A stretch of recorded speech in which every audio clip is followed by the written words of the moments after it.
मेरे चैनल को देखने वाले सभी दर्शकों को मेरी ओर से बहुत बहुत स्वागत। आज मैं लाइफ साइंस का वीडियो लेकर के आए हैं, नर्वस सिस्टम, जिसको कि फिजिकल कोऑर्डिनेशन भी कहा जाता है। आज पार्ट 4 है, जिसमें ब्रेन के बारे में चर्चा करेंगे, गैंग्लियन के बारे में चर्चा करेंगे। आप समझिए गैंग्लियन क्या है और ब्रेन क्या है, ब्रेन के कौन कौन से पार्ट होते हैं और सभी पार्ट के क्या क्या फंक्शंस होते हैं, इसके बारे में मैं जानकारी दूंगा।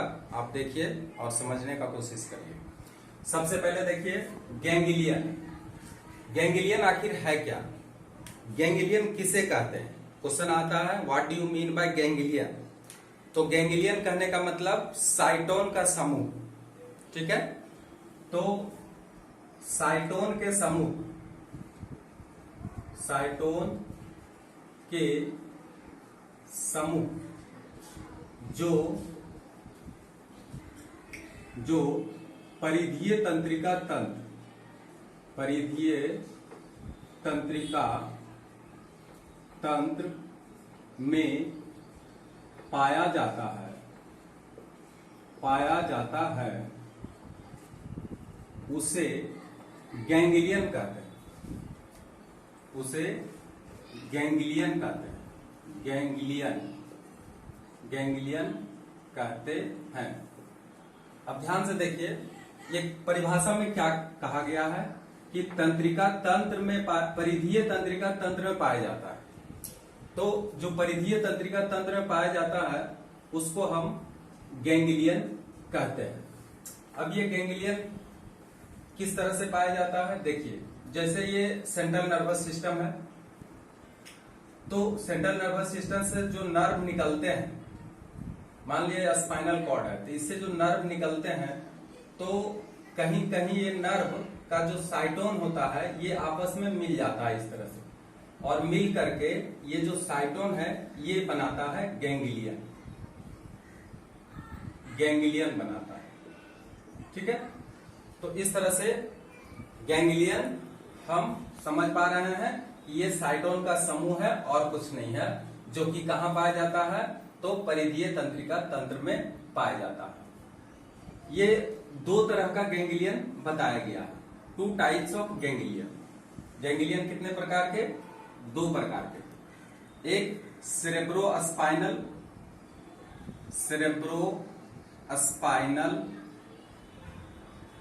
गैंग्लियन, और दूसरा ऑटोनोमिक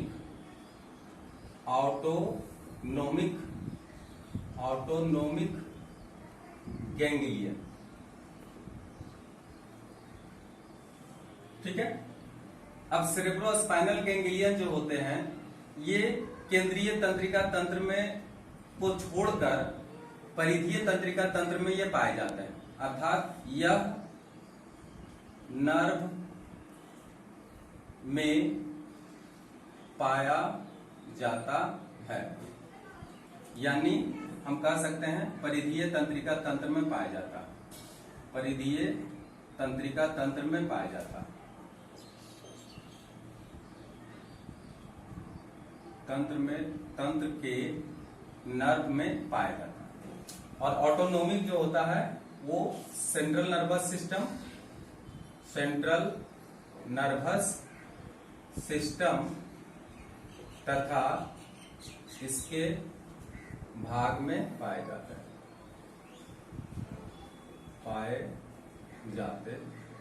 ठीक है। तो इस तरह से हम लोग देख लिए हैं कि सेरेब्रोस्पाइनल गैंग्लियन होते हैं और ऑटोनोमिक गैंग्लियन होते हैं। 2 तरह के गैंग्लियन होते हैं, ठीक है, जो कि एक परिधीय तंत्रिका तंत्र के नर्व में पाए जाते हैं और दूसरा सेंट्रल नर्वस सिस्टम और उसके भाग में पाए जाते हैं। इसका फंक्शन क्या है? फंक्शन, ये नर्व की उत्पत्ति करता है। पहला फंक्शन क्या है? यह नर्व यानी नर्व तंत्रिका की उत्पत्ति में सहायता करता है, ठीक है। अगर कहीं क्वेश्चन में आ जाता है गैंग्लियन का फंक्शन क्या है, तो पहला फंक्शन लिख दीजिएगा, ये नर्व के उत्पत्ति में सहायक होता है। दूसरा, यह न्यूरोसेक्रेटरी हार्मोन, न्यूरोसेक्रेटरी हार्मोन के निर्माण में भी सहायक है, निर्माण में सहायक है। अर्थात न्यूरॉन के अंदर जो सेक्रेशन होता है या नर्व के अंदर जो सेक्रेशन होता है और हार्मोन की उत्पत्ति होती है, तो ये हमारा गैंग्लियन भी करता है। अर्थात इस स्थान से कुछ सेक्रेटरी हार्मोन भी बनते हैं। खास करके जो निम्न श्रेणी के जीव जंतु होते हैं उसमें इस तरह के नर्व न्यूरो हार्मोन का निर्माण होता है, जो कि न्यूरोसेक्रेटरी हार्मोन कहलाता है। तो इस तरह से हम गैंग्लियन के बारे में जान गए हैं कि दो प्रकार के होते हैं, कहाँ पाए जाते हैं और इसका फंक्शन क्या होते हैं। ठीक है, ये परीक्षा के लिए भी इंपॉर्टेंट है गैंग्लियन। अब चले आते हैं टाइप ऑफ नर्वस सिस्टम। देखिए थोड़ा कंफ्यूज इसमें होना नहीं है। इसके पहले जो हम पढ़ाए हैं पार्ट 2 में, उसमें था कंपोनेंट ऑफ नर्वस सिस्टम। ज्यादातर लोग कंपोनेंट ऑफ नर्वस सिस्टम और पार्ट ऑफ नर्वस सिस्टम एक ही समझते हैं, लेकिन ऐसा नहीं है। पार्ट ऑफ नर्वस सिस्टम अलग है, इसको हम भाग बोलते हैं, और वो जो है कंपोनेंट है। तो इसलिए अभी बता रहे हैं part of nervous system, part of nervous system. तो नर्वस सिस्टम के दो ही पार्ट होते हैं मुख्य रूप से। ठीक है, किताब में 3 पार्ट दिया है, लेकिन अब 3 पार्ट के बारे में हम समझाएंगे कि कैसे होता है। यहां देखिए 2 ही पार्ट नर्वस सिस्टम का होता है। ठीक है, वो 2 पार्ट कौन कौन से होते हैं सो देख लीजिए। एक होता है central nervous system, central nervous system. ठीक है, और दूसरा होता है peripheral nervous system, peripheral nervous system. गौर कीजिए ध्यान से। एक केंद्रीय तंत्रिका तंत्र, केंद्रीय तंत्रिका तंत्र, और दूसरा है परिधीय तंत्रिका तंत्र, परिधीय तंत्रिका तंत्र, परिधीय तंत्रिका तंत्र। ठीक है, फिर केंद्रीय तंत्रिका तंत्र का मुख्य भाग है, इसमें 2 भाग आते हैं। कौन कौन आते हैं? एक आते हैं ब्रेन, और दूसरा आता है स्पाइनल कॉर्ड, स्पाइनल कॉर्ड। ध्यान दीजिए अच्छा से। ब्रेन को कहते हैं मस्तिष्क, मस्तिष्क, और स्पाइनल कॉर्ड को कहते हैं रीढ़ रज्जु, रीढ़ रज्जु। हिंदी में अगर कहेंगे तो रीढ़ रज्जु। परिधीय तंत्रिका तंत्र का 2 भाग आता है। अब ये क्या क्या 2 है? एक है somatic, somatic nervous system, somatic nervous system, और दूसरा है autonomic nervous system, autonomic nervous system, autonomic nervous system. ध्यान दीजिए अच्छी तरह से। एक सोमेटिक नर्वस सिस्टम, दूसरा ऑटोनोमिक नर्वस सिस्टम। ठीक है, सोमेटिक नर्वस सिस्टम में जितना भी वॉलेंट्री एक्शन होता है,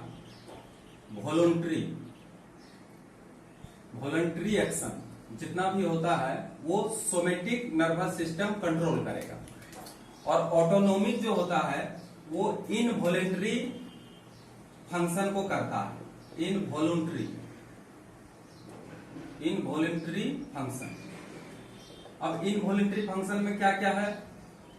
तो इसमें हमारे शरीर के जो कोमल अंग हैं उससे संबंधित होते हैं, जैसे हार्ट से या हमारे आहार नाल से, किडनी से, ये सबसे वो संबंधित होते हैं। इसलिए इसको कहते हैं ऑटोनोमिक नर्वस सिस्टम, क्योंकि ये हमारे स्केलेटल मसल्स से संबंधित नहीं होकर के हमारे जो शरीर के आंतरिक मुलायम अंग होते हैं उससे संबंधित होते हैं। तो ये भी दो प्रकार के हो जाते हैं, अर्थात ऑटोनोमिक नर्वस सिस्टम दो प्रकार के हो जाते हैं। एक है सिंपैथेटिक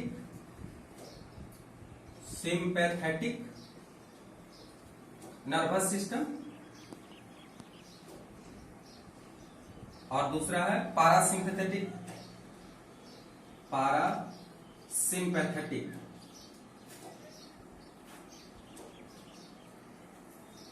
नर्वस सिस्टम। ठीक है। अब ये जो सिंपैथेटिक है ये क्या करता है, सो यहीं पे समझ लीजिए कि सिंपैथेटिक जो है, जब हमारे शरीर में अचानक क्रोध आए या फिर खुशी का माहौल हो, बहुत तीव्र गति का जो भी प्रतिक्रिया हमारे शरीर के अंदर होता है वो सारा सिंपैथेटिक के अंतर्गत आते हैं। ठीक है। ये हमारा हार्ट को या फिर शिरा धमनी जिसको कि वेन्स, आर्टरी, किडनी है ना, ये सबको कंट्रोल करता है। तो अगर तीव्र गति से कोई भी प्रतिक्रिया होता है हमारे शरीर में, अचानक जो प्रतिक्रिया होता है वो सिंपैथेटिक नर्व उसमें उत्तेजित हो जाते हैं और उसको डाउन करते हैं पैरासिम्पैथेटिक। अब ये चीज बहुत देर तक तो नहीं रहेगा, कुछ देर तक, जैसे अचानक हम बाघ देख लिया तो हमारा सिंपैथेटिक नर्व क्या होगा, उत्तेजित हो जाएगा और हमको ग्लैंड को आदेश दे देगा, वहां से जो एड्रिनल ग्रंथि है वो एड्रेनलिन हार्मोन का स्राव करेगा और हमारे शरीर में शक्ति उत्पन्न करेगा और मेरे पास ताकत बहुत ज्यादा आ जाएगा। ठीक है। तो ये कुछ देर के लिए होते हैं। फिर पैरासिम्पैथेटिक क्या करता है, उस एक्शन को धीरे धीरे करके नॉर्मल कर देता है। एक आदमी को गुस्सा आ गया, बहुत जोर से गुस्सा आ गया, तो समझ लीजिए उस समय सिंपैथेटिक नर्व उसका कार्य करने लग गया। लेकिन वो गुस्सा आखिर क्या हमेशा रह जाता है क्या? नहीं, कुछ देर के बाद क्या होता है, वो गुस्सा धीरे धीरे ठंडा हो जाता है। तो गुस्सा ठंडा करने के लिए आखिर कौन सा जिम्मेवार है नर्वस सिस्टम, वो है पैरासिम्पैथेटिक। ठीक है, पैरासिम्पैथेटिक नर्व है। तो इस तरह से पैरासिम्पैथेटिक नर्व और सिंपैथेटिक नर्व कार्य करते हैं। और सोमेटिक नर्व जितना है सब वॉलेंट्री एक्शन को करता है। वॉलेंट्री एक्शन मतलब स्केलेटल मसल्स, स्केलेटल मसल्स। तो स्केलेटल मसल्स मतलब जो हमारे हड्डी से जुड़ा हुआ मसल्स है उस पर ये वॉलेंट्री मसल्स जुड़े हुए होते हैं और इसलिए तब उससे जो भी संवेदना का आवागमन होता है वो सारा सोमेटिक नर्वस सिस्टम वो कंट्रोल करता है, जो कि पेरिफेरल नर्वस सिस्टम के अंतर्गत आते हैं। तो इस तरह से पेरिफेरल नर्वस सिस्टम भी दो प्रकार के हो गए। ठीक है, सोमेटिक सिस्टम और दूसरा हो गया सोमेटिक नर्वस सिस्टम और दूसरा हो गया ऑटोनोमिक नर्वस सिस्टम। अब केंद्रीय तंत्रिका तंत्र में देखिए, ये ब्रेन है। ब्रेन को हम 3 भागों में बांट लेते हैं। ब्रेन कितने भागों में बटेंगे, तो 3 भागों में ब्रेन को बांटा जा सकता है। अब ये 3 भाग कौन कौन सा है, देखिए पहला नंबर है फोर ब्रेन, फिगर में हम बताएंगे, अभी समझ लीजिए। फोर ब्रेन, दूसरा है मिड ब्रेन और तीसरा है हाइंड ब्रेन। ठीक है, इसको कहते हैं अग्र मस्तिष्क, अग्र मस्तिष्क, ये हो गया मध्य मस्तिष्क, मध्य मस्तिष्क, और ये हो गया पश्च मस्तिष्क। ठीक है, तो ब्रेन कितने भागों में, 3 भागों में बटा हुआ, 1 फोर ब्रेन, मिड ब्रेन और हाइंड ब्रेन। जैसा कि नाम से पता चलता है, फोर ब्रेन मतलब सामने का ब्रेन, मिड ब्रेन बीच वाला ब्रेन और हाइंड ब्रेन सबसे नीचे वाला ब्रेन। फोर ब्रेन को हम फिर मुख्य रूप से 2 भागों में बांट देते हैं। ठीक है, एक है टेलेनसेफलन, टेलेनसेफलन, ध्यान दीजिए, टेलेनसेफलन, और दूसरा है डायनसेफलन, डायनसेफलन। ध्यान दीजिए, इसको फिर हम बाद में क्लियर करेंगे, अभी पहले भाग देख लीजिए। टेलेनसेफलन और डाइनसेफ्लिन। टेलेनसेफ्लिन का मुख्य रूप से दो पार्ट में यहां पे अध्ययन हम लोग करेंगे। एक है सेरेब्रल कॉर्टेक्स, सेरेब्रल कॉर्टेक्स, ठीक है, और दूसरा है मेडुला कॉर्टेक्स और दूसरा मेडुला। अच्छा, ये मेडुला में फर्क है, इसको सेरेब्रल मेडुला भी कहेंगे तो ज्यादा अच्छा रहेगा, क्योंकि एक जगह और मेडुला पार्ट आएगा, इसलिए इसको हम सेरेब्रल मेडुला बोल देते हैं, सेरेब्रल मेडुला, ठीक है। सेरेब्रल मेडुला और सेरेब्रल कॉर्टेक्स दो भाग में टेलेनसेफ्लिन को बांट देते हैं। डाइनसेफ्लिन, डाइनसेफ्लिन में हम लोग क्या क्या देखेंगे? देखिए, एक थैलेमस देखेंगे, थैलेमस, दूसरा हाइपोथैलेमस,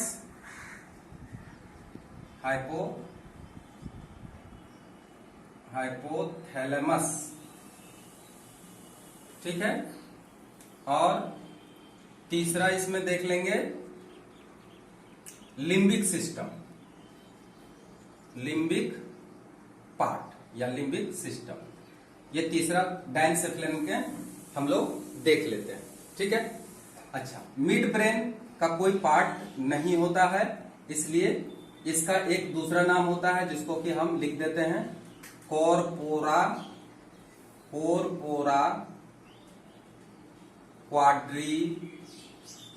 क्वाड्रीजेमिना। ध्यान दीजिए अच्छी तरह से, कॉर्पोरा क्वाड्रीजेमिना दूसरा किसका? मिड ब्रेन का दूसरा नाम है, ठीक है। और हाइंड ब्रेन का फिर 3 पार्ट हो जाते हैं। ये 3 पार्ट कौन कौन से हाइंड ब्रेन का है वो देख लीजिए। 3 पार्ट इसका होता है, जिसमें सबसे पहला है सेरेबेलम। देखिए ध्यान से अच्छी तरह से, सेरेबेलम स्पेलिंग देख लीजिए, सेरेबेलम, ठीक है। सेरेबेलम और सेरिब्रम में फर्क है, देखिए यहां पे सेरेबेरल, सेरिबेलम, पोन्स भेरूली, ठीक है, और मेडुला ऑब्लंगाटा, मेडुला ऑब्लंगाटा। तो ये पार्ट मेडुला ऑब्लंगाटा, पोन्स भेरूली और सेरेबेलम, ये सारा हमारा ब्रेन का क्या है? भाग है। और रीढ़ रज्जु का अभी कोई भाग नहीं है, इसका बनावट हम उस समय बता देंगे। तो ये जो चार्ट है इसको खूब अच्छी तरह से आप क्लिक कर लीजिए, या फिर पढ़ते समय आप इसको अच्छी तरह से चार्ट बना लीजिएगा, फिर क्लियर हो जाएगा कि ब्रेन के अंदर क्या क्या पार्ट्स हैं और किस तरह से ये कार्य करते हैं। तो अब हम ब्रेन के बारे में यहाँ पे पढ़ेंगे अच्छी तरह से। ये सब के बारे में उतना ज्यादा पढ़ना नहीं है, जितना बता दिए उतना ही काफी है, उतना ही याद रखिएगा। लेकिन ब्रेन के बारे में क्वेश्चन ज्यादा आएगा, इसलिए ब्रेन से संबंधित बात को अधिक जानना है, ये बोर्ड परीक्षा के लिए बहुत ही इंपॉर्टेंट है। तो देखिए ब्रेन के अंदर क्या क्या पार्ट्स होते हैं उसको खूब अच्छी तरह से ध्यान से देखिए। यहाँ पे हम अब मिटा देते हैं, आप लोग के दिमाग में इसको बैठा के रखना है। हम फिर पूछेंगे कि कौन सा पार्ट कहाँ पे है, तो आपको बताना है। तो देखिए, अब जब ब्रेन में हम आते हैं तो ब्रेन का मोटा मोटी हम स्ट्रक्चर जो बना रहे हैं ये इस तरह से है। देखिए, अगर ये हमारा आंख है, नाक है, मुंह है, ठीक है, और हमारा ब्रेन जो है यहां पे रहता है, इसके अंदर ब्रेन रहता है। तो ब्रेन जो है इस तरह से मुड़ा मुड़ा हुआ स्ट्रक्चर सबसे इसका अंतिम वाला में भाग में होता है, ठीक है, जिसको कहते हैं कॉर्टेक्स या सेरेब्रल कॉर्टेक्स, जो अभी हम थोड़ा देर पहले बताए थे, उसको ध्यान दीजिए। तो इस तरह से ब्रेन का स्ट्रक्चर सबसे ऊपर में दिखाई देते हैं, सेरेब्रल कॉर्टेक्स इसको कहते हैं। और इसके ऊपर एक स्कूल लगा हुआ होता है। स्कूल करने का मतलब, स्कल कहने का मतलब हुआ कि खोपड़ी। तो ब्रेन में क्या है? खोपड़ी है, जिसको स्कल कहते हैं। क्या कहते हैं? स्कल। स्कल मतलब खोपड़ी। ये खोपड़ी के अंदर ही हमारा ब्रेन उपस्थित होते हैं। ब्रेन 3 लेयर से ढके हुए होते हैं, ठीक है। एक जो सबसे बाहर का लेयर है, ये मान लिया सबसे बाहर का लेयर, और एक बीच का लेयर हम रेड से कर देते हैं, ये बीच का लेयर है, ये रेड वाला, और एक अंदर का भी लेयर है जो हम बना चुके हैं। तो देखिए ध्यान से, अच्छी तरह से इसको याद भी रखिएगा ब्रेन के बारे में। ये जो सबसे बाहर का लेयर है इसको डूरामेटर कहते हैं, डूरामेटर, याद रखिएगा अच्छी तरह से, डूरामेटर। और ये जो बीच का लेयर है इसको एरेक्नोइड कहते हैं, एरेक्नोइड, ठीक है। और जो सबसे अंदर का लेयर है इसको पायामेटर कहते हैं, पायामेटर। तो कौन कौन से लेयर हो गए बताइए? बाहर का लेयर डूरामेटर, बीच का लेयर एरेक्नोइड, और बाहर का मेटर पायामेटर। और इस तरह से सबसे अंदर का मेटर पायामेटर, इस तरह से ये तीनों लेयर को मेनिंजेज कहते हैं। ये परीक्षा में बहुत इंपॉर्टेंट है, मेनिंजेज। अगर कहा मस्तिष्क चारों ओर से किस आवरण से ढका हुआ है तो कहेंगे आप लोग मेनिंजेज। अब अगर कहीं मेनिंजेज में पूछ दिया कि मेनिंजेज का बाहर स्तर का नाम क्या है, ड्यूरामेटर, ठीक है। बीच का लेयर एरेक्नोइड, अंदर का लेयर पायामेटर, ठीक है। अब ध्यान दीजिए कि पायामेटर और एरेक्नोइड स्तर के बीच में देखिए ये ग्रीन वाला जो दे रहे हैं, एक लिक्विड भरा हुआ रहता है, ठीक है। गौर से देखिए ध्यान से, एक लिक्विड भरा हुआ रहता है। इस लिक्विड का नाम है CSF। गौर करिएगा, ये भी इसका फुल फॉर्म पूछा जाता है, हम फुल फॉर्म इसको लिखा देते हैं, अच्छी तरह से ध्यान दीजिए। सेरेब्रो स्पाइनल फ्लूइड, क्या नाम है? सेरेब्रो स्पाइनल फ्लूइड, जो कि कहां उपस्थित है तो पायामेटर और एरेक्नोइड लेयर के बीच में। ये द्रव का काम क्या है? ये मस्तिष्क को सुरक्षा प्रदान करता है। ये लेयर का भी काम है मस्तिष्क को सुरक्षा करना, प्रदान करना, क्योंकि मस्तिष्क एक हमारा बहुत ही कोमल अंग है और इस कोमल अंग को रक्षा करना बहुत ही आवश्यक है, क्योंकि हमारा मस्तिष्क ही हमारे पूरे संपूर्ण शरीर पर नियंत्रण करता है। तो इसलिए सबसे पहले खोपड़ी के अंदर होता है, हड्डी के अंदर, जिसको स्कल भी कहते हैं, स्कल या स्कुल भी कहते हैं, स्कुल भी कहते हैं। उसके बाद आता है 3 लेयर, तीनों लेयर के ढका हुआ रहता है। उसके बाद इसके अंदर जो अस्तर होते हैं जिसको कि हम कहते हैं कॉर्टेक्स या सेरिब्रल कॉर्टेक्स। क्या कहते हैं? Cerebral cortex. इसके पहले हम लिखा चुके हैं सेरिब्रल कॉर्टेक्स। इसके अंदर भरा क्या रहता है? तो इसके अंदर ग्रे मैटर भरा हुआ रहता है। ध्यान दीजिएगा ये अच्छी तरह से, ग्रे मैटर। अब कहा ग्रे मैटर ब्रेन में कहा रहते हैं? तो सेरिब्रल कॉर्टेक्स में रहते हैं, और बीच बीच में रहते हैं, लेकिन ज्यादातर मात्रा इसी में रहते हैं, ठीक है, ध्यान दीजिएगा। उसके बाद ये जो पोर्शन है, ये जो हम बना रहे हैं, ये जो पोर्शन है, ये साइटोन का जो है एक्सोन का पोर्शन है, ठीक है। और ये जो एक्सोन है ये बनाता है सेरेब्रल मेडुला, जिसको कि हम मेडुला कहते हैं।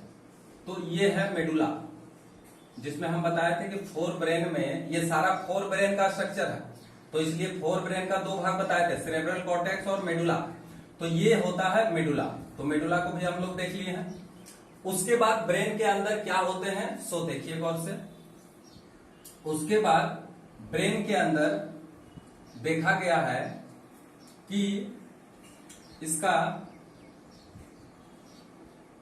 लिम्बिक का एक लिम्बिक के पहले एक पोजीशन होता है जिसको कि हम दोनों सेरिब्रल हेमिस्फीयर को जोड़ता है। ये जो सेरिब्रल हेमिस्फीयर को जोड़ने का काम करता है, ये रचना हम पहले दिखा दें। इस रचना को कहते हैं कार्पस कैलोसम।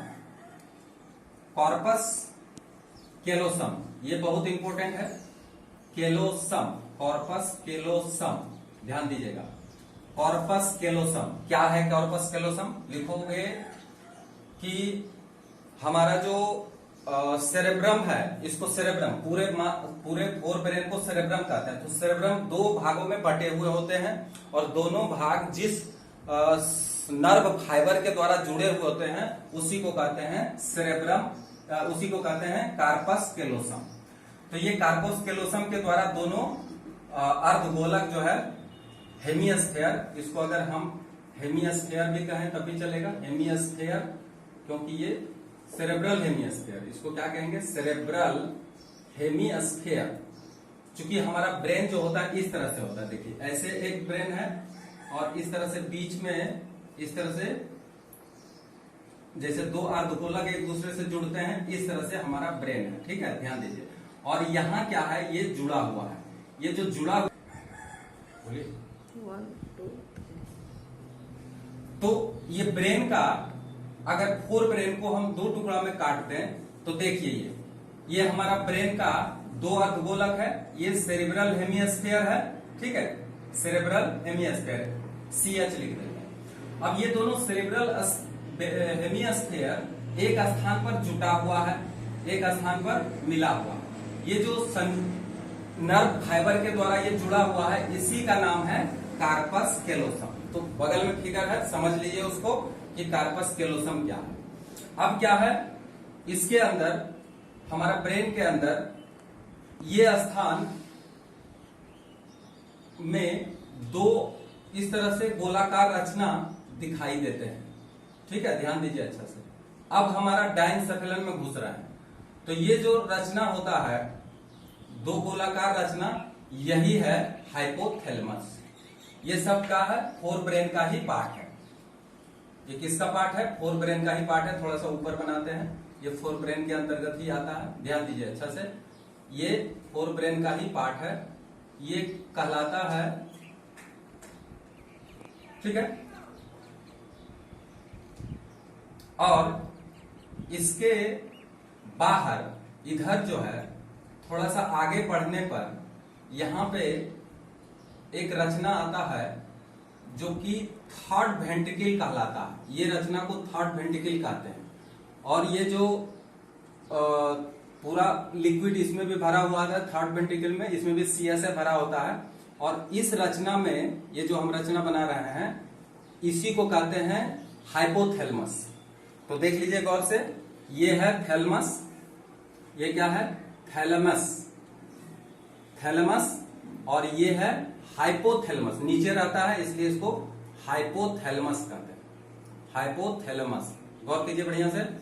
और हाइपोथैलेमस के नीचे एक ग्लैंड लगे हुए होते हैं जिसको पिट्यूटरी ग्लैंड कहते हैं। ध्यान दीजिए यहां से, यही ग्लैंड का नाम है पिट्यूटरी ग्लैंड, पिट्यूटरी ग्लैंड, ठीक है। ये क्या है, ये पिट्यूटरी ग्लैंड है।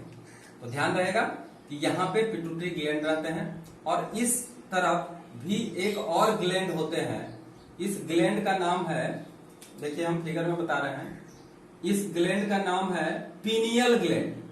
क्या नाम है इसका, पीनियल ग्लैंड, पीनियल ग्लैंड, ठीक है, एक पीनियल ग्लैंड होता है। तो पिट्यूटरी ग्लैंड और पीनियल ग्लैंड। तो ये जो रचना है इसको पीनियल ग्लैंड कहते हैं, याद रखिएगा। इसको लाइफ वॉच भी बोलते हैं, क्योंकि हम कितना देर सोते हैं कितना देर जगते हैं इसका कंट्रोल हमारा पीनियल ग्लैंड भी करता है।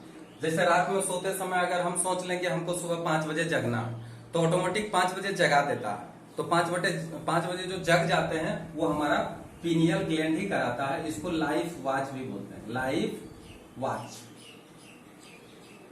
लाइफ वॉच, ठीक है। तो लाइफ वॉच भी इसको कहते हैं, पीनियल ग्लैंड को याद रखिएगा। और ये है पिट्यूटरी ग्लैंड, और ये है थैलेमस, ठीक है, और ये है हाइपोथैलेमस। ये हाइपोथैलेमस ये है, देखिए इसको हम थोड़ा सा इस तरह से बना दें। हाइपोथैलेमस जो है ये ऊपर वाला हाइपोथैलेमस है ये वाला, और ये है पिट्यूटरी ग्लैंड, ठीक। अब इसको हम मिटा देते हैं, ये पीनियल ग्लैंड को यहाँ पे हम लिख दे रहे हैं पीनियल ग्लैंड, पीनियल ग्लैंड, ठीक है। अब देखिए यहाँ पे जो रचना होते हैं, अब मिड ब्रेन शुरू हो जाता है। तो मिड ब्रेन का जो रचना है इस तरह से मिड ब्रेन शुरू हो जाता है। तो ये जो भाग है, इतना बड़ा भाग जो हम बनाते हैं, ये हमारा मिड ब्रेन है, इसको हम मिड ब्रेन, मिड ब्रेन, ठीक है। मिड ब्रेन उसके बाद एक रचना है जिसको कि हम कहते हैं पोन्स। इसका नाम क्या है? पोन्स। पोन्स नाम है। और पोन्स के बाद जो रचना आता है ये रचना है मेडुला ऑब्लंगाटा। मेडुला ऑब्लंगाटा क्या नाम है? Medulla oblongata. ये जो रचना है ये मेडुला ऑब्लंगाटा। तो हम दो भाग इसको बना देते हैं, ये पोन्स है, ये मेडुला ऑब्लंगाटा। उसके बाद यहां से मेडुला ऑब्लंगाटा जहां से खत्म होते हैं वहां से शुरू हो जाते हैं हमारा स्पाइनल कॉर्ड। तो ये सीधा रचना है, ये स्पाइनल कॉर्ड यहां से निकल जाते हैं। इस तरह से ब्रेन और स्पाइनल कॉर्ड दो सेंट्रल नर्वस सिस्टम का पार्ट है। स्पाइनल कॉर्ड, ठीक है, ये स्पाइनल कॉर्ड का रचना है। इसके अंदर भी एक पतला नली नुमा रचना दिखाई देते हैं, ठीक है, जिसको कि हम कहते हैं न्यूरल केनाल। याद रखिएगा इसका नाम क्या है?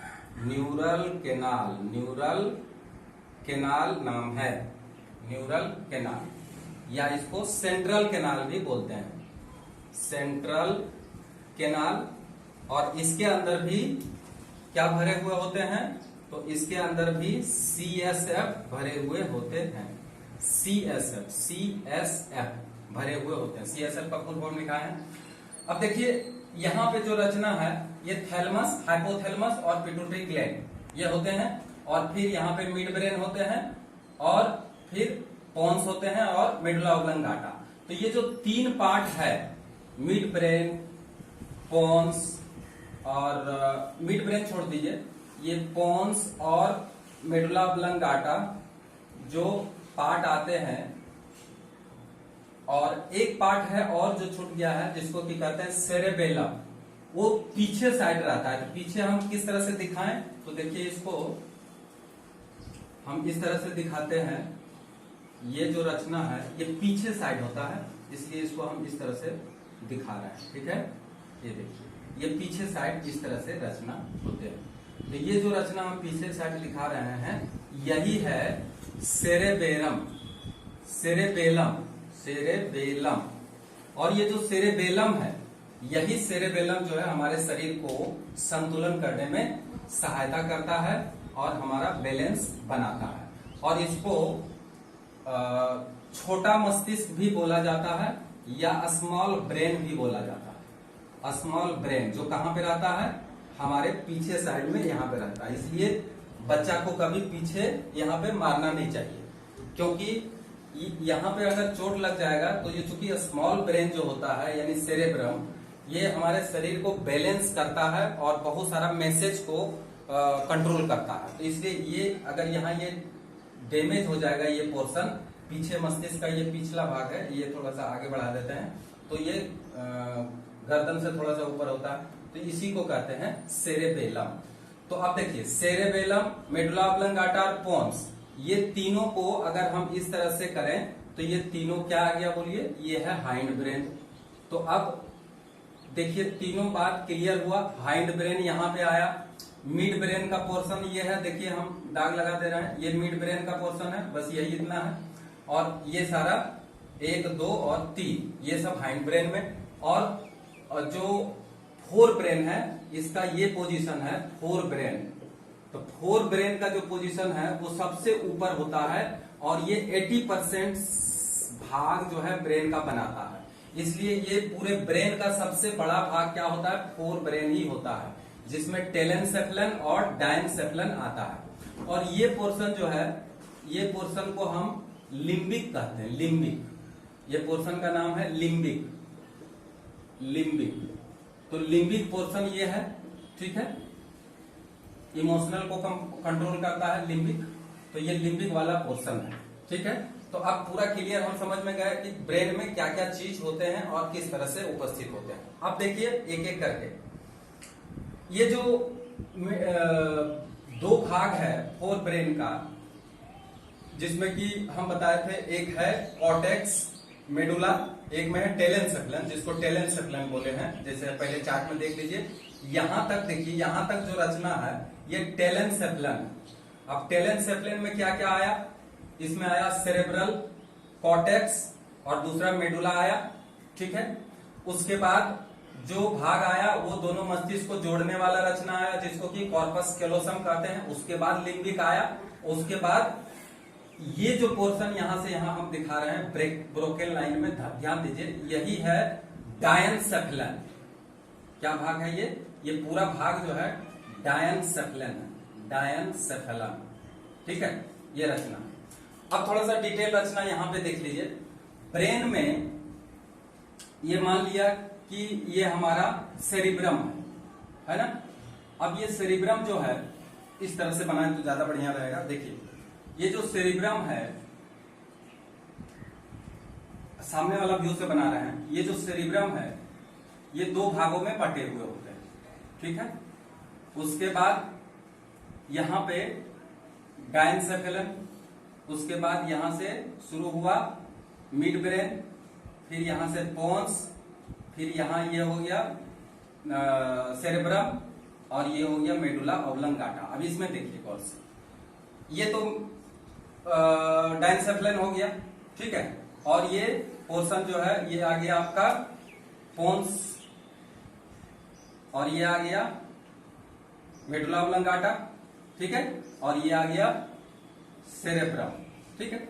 अब यहां जो देखते हैं दोनों जो जुड़ा हुआ है कार्पस कैलोसम से, और ये जो पोर्शन है, ये जो बाहर का पोर्शन है, ये बाहर का पोर्शन, इसको अगर हम इस तरह से देखें तो ये वाला पोर्शन जो है कॉर्टेक्स है, लेकिन इसको कहते हैं सेरिब्रल हेमिस्फीयर, ठीक है। तो ये भी सेरिब्रल हेमिस्फीयर है और ये भी सेरिब्रल हेमिस्फीयर। अब इस ब्रेन में अगर ब्रेन का हम लेफ्ट साइड अगर बना के देखें तो देखिए कौन कौन सा पोर्शन को कौन कौन सा भाग हम नाम देंगे वो थोड़ा सा देख लीजिए। देखिए ये फोर ब्रेन का, ये जो पूरा है फोर ब्रेन, तो ये सबसे आगे का हिस्सा इसको कहते हैं फ्रंटल लोब। क्या कहते हैं? फ्रंटल लोब, फ्रंटल लोब, याद रखिएगा। अब इसका हम फंक्शन भी बताएंगे, पहले याद रखिए फ्रंटल लोब। अब ये जो यहां तक का पोर्शन है ये फ्रंटल लोब है। जिस व्यक्ति का ये जो घुमावदार स्ट्रक्चर है, ये जितना ज्यादा घुमा हुआ और मुड़ा हुआ होता है वो व्यक्ति उतना ही ज्यादा बुद्धिमान होता है। अब ये इसका जो ऊपर का पोर्शन है इसको गायरस कहते हैं, गायरस याद रखिए। और जो धसा हुआ पोर्शन है इसको सल्कस कहते हैं। तो कभी कभी इससे भी क्वेश्चन आ सकता है, सल्कस, ठीक है। सल्कस और गायरस क्या है तो लिखेंगे कॉर्टेक्स में जो उभरा हुआ भाग है उसको गायरस कहते हैं और जो धसा हुआ भाग है उसको सल्कस कहते हैं। अब इसके अंदर देखिए ये जो भाग है यहां से लेकर के यहां तक इसको कहते हैं पेराइटल लोब, पेराइटल लोब, ध्यान दीजिएगा, पेराइटल लोब।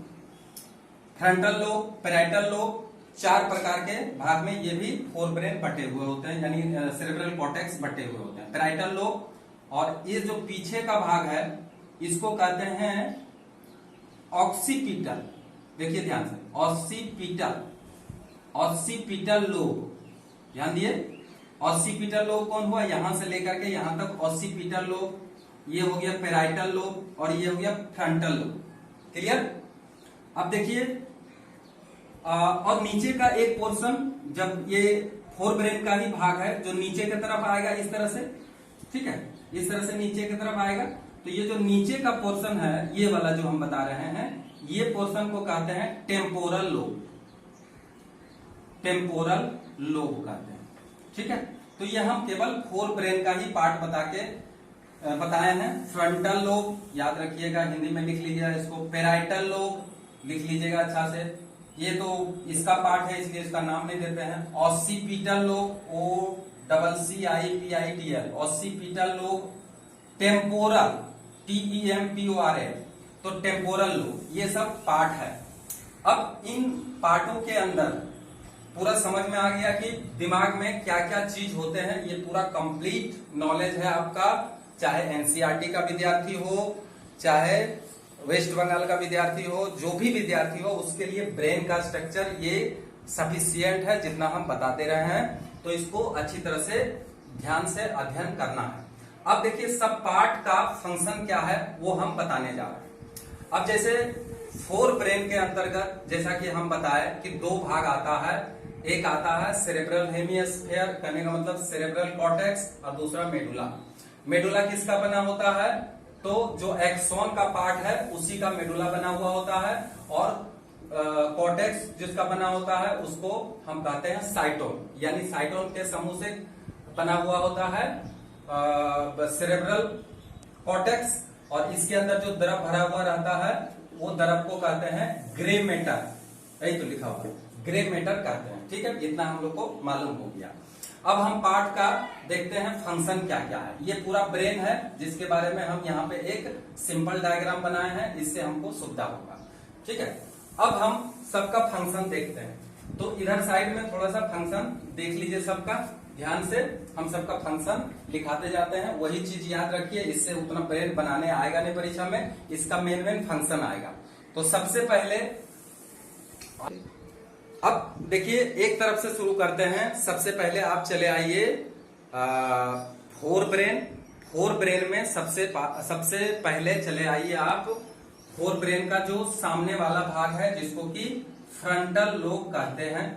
फ्रंटल लोब का फंक्शन क्या है सो देखिए। हम जैसा कि बताए थे कि जितना भी लोग थिंकिंग करता है, तो फ्रंटल लोब इसका फंक्शन ध्यान दीजिए।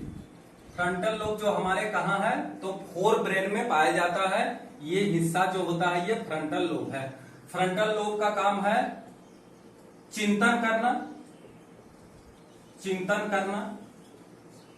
निर्णय लेना। गौर करिएगा, हिंदी में हम लिखते जा रहे हैं। चिंतन करना है, निर्णय लेना है, स्पीच हम बोल किस तरह से पाते हैं, वक्तव्य को कंट्रोल करता है। हम किस प्रकार बोल पा रहे हैं उसको किस तरह संतुलन बैठा के बोल पा रहे हैं, वक्तव्य। लिखावट, स्मरण हम जो याद रखते हैं वो हम कितना याद रख पाते हैं। अगर जिसका ये बहुत अच्छा डेवलप है तो वो बहुत अच्छा चीज को याद रख सकता है और किसी भी समस्या का समाधान बहुत जल्दी कर सकता है। तो इसका मतलब क्या है, ये देखिए ये जो पोर्शन है ये फ्रंटल लोब है। तो ये फ्रंटल लोब जिसका जितना अच्छा है वो उतना ज्यादा अच्छा थिंकिंग कर सकता है, चिंतन कर सकता है, निर्णय ले सकता है, वक्तव्य इसका, लिखावट, स्मरण, व्यक्तित्व इसका पर्सनालिटी भी इसी के ऊपर निर्भर करता है। किसी का पर्सनालिटी बहुत अच्छा होता है, इसका मतलब क्या हुआ कि उसका जो फ्रंटल लोब है वो बहुत ही सक्रिय है, बहुत ही डेवलप्ड है। तो ये सारा फ्रंटल लोब का काम है। अब आता है पेराइटल लोब। गौर करिए, ये फ्रंटल लोब का हो गया। अब आता है पेराइटल कहाँ है बोलिए? पेराइटल लोब हमारा ये ऊपर वाला पोर्शन यहां से लेकर के पूरा यहां तक का पोर्शन पेराइटल है। पेराइटल में क्या होगा? इसमें होगा पेन मतलब दर्द का जो अनुभव होता है, कहीं चोट लगा शरीर में, दर्द का सेंसेशन यहीं पे होगा। टच का सेंसेशन यानी स्पर्श का सेंसेशन कहाँ होगा? तो ये पेराइटल से ही संभव है, यानी पेराइटल में ही टच, स्पर्श ये सब का, और टेम्परेचर भी यहाँ पे मेंटेन किया जाता है। मतलब टेम्परेचर का भी जानकारी यहाँ पर मिलता है, तापक्रम का। ठीक है, फ्रंटल हो गया, पेराइटल हो गया।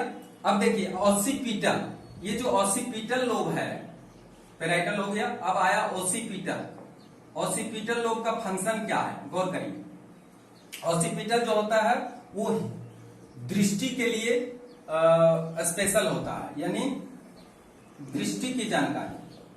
दृष्टि में अब देखिए कलर भी आता है दृष्टि में, जैसे लाल रंग हुआ, पीला हुआ, या और भी अलग अलग कलर जो हम लोग देखते हैं। और उसका जो सेंसेशन, प्रकाश का जो लाइट का जो सेंसेशन होता है, अब लाइट में भी लाल लाइट हुआ, लाल कलर का लाइट, ग्रीन कलर का लाइट, ये सारा हमारा ऑसिपिटल जो है वो ये संतुलन करता है या इस पर नियंत्रण करता है। उसके बाद आया टेम्पोरल लोब जो सबसे नीचे है, टेम्पोरल लोब, टेम्पोरल लोब क्या करता है सो देखिए। टेम्पोरल लोब, टेम्पोरल लोब इसका फंक्शन क्या है सो देखिए। टेम्पोरल लोब ज्यादातर क्या काम में, ये सुनने में, ध्यान दीजिए, सुनने की संवेदना को ग्रहण करता है, सुनने की संवेदना को ग्रहण करता है। और जो धारणा हम लोग बनाते हैं किसी चीज को देखकर, अब जैसे दृष्टि हम देखते हैं और अपना मन में धारणा बनाते हैं कि ये आखिर क्या चीज है, ये हमको क्या कर सकता है, मार सकता है या हमें प्यार कर सकता है, क्या कर सकता है। तो ये जो धारणा उत्पन्न होता है वो हमारा टेम्पोरल लोब से होता है। किसी का आवाज सुने, वो आवाज कर्कश है या वो आवाज प्यार का है, तो उस हिसाब से हम रिएक्शन करते हैं, तो वो हमारा टेम्पोरल लोब भी क्या करता है, उसको मदद करता है। ठीक है, तो ये ब्रेन का पार्ट का जो ऊपर वाला भाग है कॉर्टेक्स का, वो समझ में आ गया। अब एक बात बताया था कि इस पार्ट में एक लिम्बिक नामक रचना भी होता है जिसको लिम्बिक कहते हैं। तो लिम्बिक का भी फंक्शन देख लीजिए। लिम्बिक का फंक्शन क्या है, ये थोड़ा सा इसका फंक्शन जो है ये बहुत ही मतलब इस एक तरह से अच्छा भी है और खराब भी है। जैसे गुस्सा, गुस्सा जो आता है वो हमारा ये लिम्बिक के कारण आता है, यानी लिम्बिक कंट्रोल करता है। गुस्सा आता भी है और उसको कंट्रोल भी करता है, तो ये यहीं से होता है। प्यार, किसी के ऊपर बहुत प्यार होता है और वो इमोशनल हो जाता है, प्यार, इमोशन, इमोशन इसको भी कंट्रोल करता है हमारा लिम्बिक। तो प्यार, इमोशन या और भी कोई उल्लास, उल्लास जो बहुत खुशी का ये पल होता है, उल्लास, बहुत ज्यादा खुशी हो जाता है, बहुत ज्यादा खुशी, तो ये हमारा लिम्बिक ही क्या करता है, उसको कंट्रोल करता है। फिर सेक्सुअल बिहेवियर, लैंगिक आचरण, लैंगिक आचरण, तो इस तरह से एक पार्ट ऐसा भी दे दिया है फोर ब्रेन में जो हमको अलग तरह का आचरण करवाता है। तो अगर ये ज्यादा किसी में सक्रिय हो गया है तो वो व्यक्ति थिंकिंग कम कर पाता है और इसका ज्यादा सुनता है। और यही कारण है कि लोग जो है कुछ दुर्घटना कर लेते हैं या फिर कुछ ऐसा काम कर लेते हैं जो कि उसके जीवन में बहुत ही खराब प्रभाव डालता है, परंतु वो थिंकिंग नहीं कर पाता है, क्योंकि ये जब ये सक्रिय हो जाएगा तो थिंकिंग का कैपेसिटी कम हो जाता है। तो व्यक्ति अगर थिंकिंग को ध्यान में रखे और उसके साथ साथ इसको कंट्रोल करे तो वो व्यक्ति अच्छा राह पर चल सकता है। लेकिन केवल अगर इसका सुनेगा, जो कहता है ना कि हम दिल से काम करते हैं या दिल से सुनते हैं, तो दिल में कुछ भी नहीं है, दिल हमारा कुछ भी नहीं करवाता है। दिल तो एक ऐसा ऑर्गन है जो केवल धड़कता है और वो क्या करता है, वो हमारा शरीर में ब्लड को पहुंचाता है, दिल से कुछ नहीं होता है। जो भी होता है हमारा ब्रेन कराता है। तो ब्रेन में यहाँ थिंकिंग का बात हुआ और उसी के नीचे इमोशन का बात हुआ। तो इमोशनल जो भी कार्य होता है, उल्लास का हो, दर्द का हो, गुस्सा का हो या फिर उल्लास का हो, वो सब हमारा लिम्बिक सिस्टम ही कंट्रोल करता है। ठीक है, ये हम पोर्शन का बात समझ गए इसके बारे में। अब चले आते हैं थोड़ा सा डायनसेफेलन में। तो डायनसेफेलन गौर करिए, ये भी हमारा फोर ब्रेन का ही पार्ट है। तो ये डायनसेफेलन क्या करता है वो गौर से देखिए। ये हमारा है डायनसेफेलन। डायनसेफेलन में पहले आ जाइए थैलेमस। डायनसेफेलन में लिखा है थैलेमस। अब देखिए थैलेमस का कार्य क्या है। ठीक है, थैलेमस का काम क्या है वो हम लोग देखते हैं। तो थैलेमस जो होता है वो ज्यादातर इसके साथ जो ग्रंथियां जुड़े होते हैं वो हाइपोथैलेमस है। ये जो थैलेमस वाला पार्ट है ये थोड़ा बड़ा पार्ट है, जहां पर कि थर्ड वेंट्रिकल उसके बीच में रहता है। ठीक है, थर्ड वेंट्रिकल बताएंगे, वेंट्रिकल के बारे में बाद में बताएंगे। तो ये थैलेमस क्या करता है, ये जनरली टेम्परेचर के लिए होता है। टेम्परेचर, टेम्परेचर, अब ये टेम्परेचर ठंडा गर्मी जो भी है उसका सेंसेशन देता है और उसके बाद ये एक तरह का जो भी मैसेज होता है इसको ये ग्रहण करता है और हर जगह क्या करता है, ब्रेन में भेजता है। एक तरह से ये रिसेप्शन का काम करता है, रिसेप्शनिस्ट का काम करता है। जिस तरह से रिसेप्शनिस्ट होता है वो सारा मैसेज को हर जगह भेजता है और उसको फिर अपना अंदर में लाता है और फिर वो दूसरे जगह उस मैसेज को करने का मतलब कि थैलेमस में दो तरह के नर्व जुड़े होते हैं, सेंसरी भी, सेंसरी और मोटर, ये दोनों नर्व किससे जुड़े होते हैं? थैलेमस से। और थैलेमस होता कहाँ है? तो ये होता है हमारा सेरिब्रल कॉर्टेक्स और मिड ब्रेन के बीच में होता है। तो ये सेंसरी और मोटर नर्व दोनों इससे जुड़े हुए होते हैं और ये मैसेज यानी सूचना का आदान प्रदान करता है। सूचना का आदान प्रदान, एक सूचना का आदान प्रदान, दूसरा टेम्परेचर को कंट्रोल करता है, जैसे ठंडा, गर्मी, ये सबको कंट्रोल करता है या इसके बारे में जानकारी देता है। ठीक है, थैलेमस का फंक्शन हो गया। अब चले आइए हाइपोथैलेमस।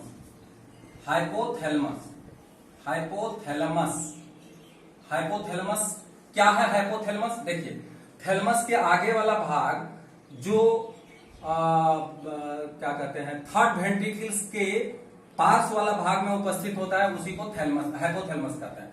हाइपोथैलेमस आखिर करता क्या है? तो हाइपोथैलेमस का मुख्य काम है ईटिंग। जैसे हम लोग खाते हैं तो कितना जल्दी जल्दी खाते हैं, कितना धीरे धीरे खाते हैं, उस पर कंट्रोल करता है। ईटिंग, ड्रिंकिंग, हम जोर से पानी पीते हैं बहुत तेज गति से या कम जोर से पीते हैं, तो ईटिंग, ड्रिंकिंग, और इसके साथ साथ पिट्यूटरी ग्रंथि पर इसका कंट्रोल होता है। पिट्यूटरी, अब कहता है कि पिट्यूटरी ग्रंथि को हम मास्टर ग्रंथि कहते हैं, परंतु देखिए इसके ऊपर भी ये कंट्रोल करने वाला है हाइपोथैलेमस। ये पिट्यूटरी ग्रंथि को कंट्रोल करता है या नियंत्रित करता है कि कितना हार्मोन वहां से निकलना है, नियंत्रित करता है।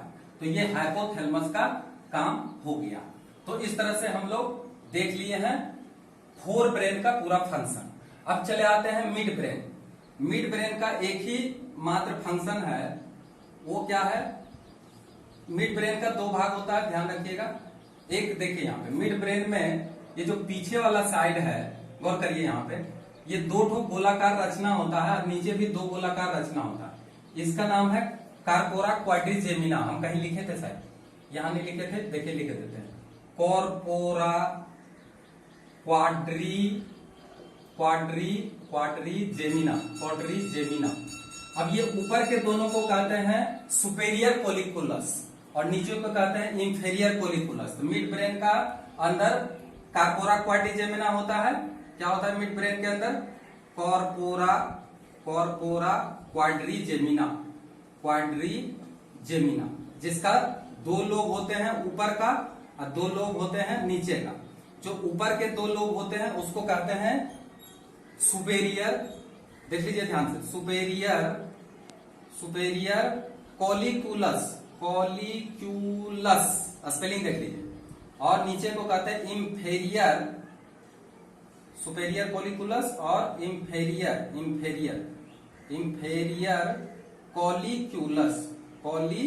कोलिक्यूलस, ठीक है, इंफेरियर कोलिकुलस।